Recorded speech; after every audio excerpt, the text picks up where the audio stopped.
Salam penulis biografi. Setiap kali menemui seorang klien yang akan ditulis kisah hidupnya, saya selalu menanyakan, untuk apa buku biografi ini ditulis? Pasti jawaban klien adalah untuk mewariskan nilai-nilai luhur yang nantinya akan atau bisa dicontoh oleh anak-anaknya dan orang-orang terdekatnya. Nilai-nilai yang luhur ini adalah nilai-nilai yang tidak lekang oleh waktu. Misalkan nilai kejujuran, kesederhanaan, disiplin, kerja keras, dan saling menghargai orang lain, dan nilai baik yang lainnya. Seseorang bisa berubah kondisinya, baik itu miskin, kaya, menderita, atau bahagia.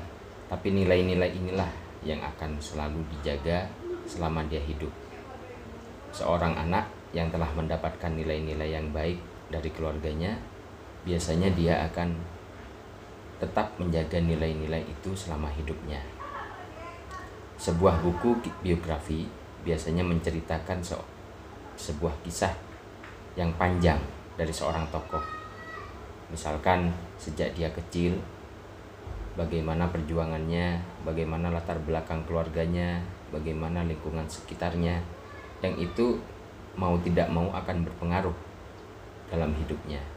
Tapi dalam proses perjalanannya, biasanya seseorang akan menyadari bahwa segala hal itu adalah pilihan.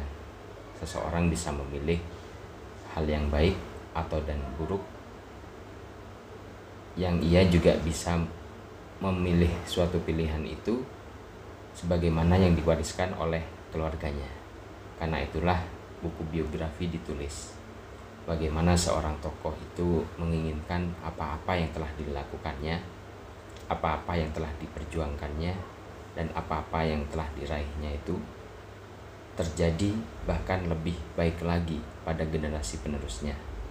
Generasi penerus di sini bukan hanya dalam lingkup keluarga, tapi bisa juga dalam lingkup perusahaan.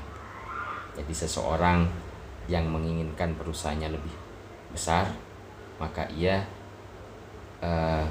sebaiknya mewariskan nilai-nilai yang baik pada bawahannya atau karyawannya.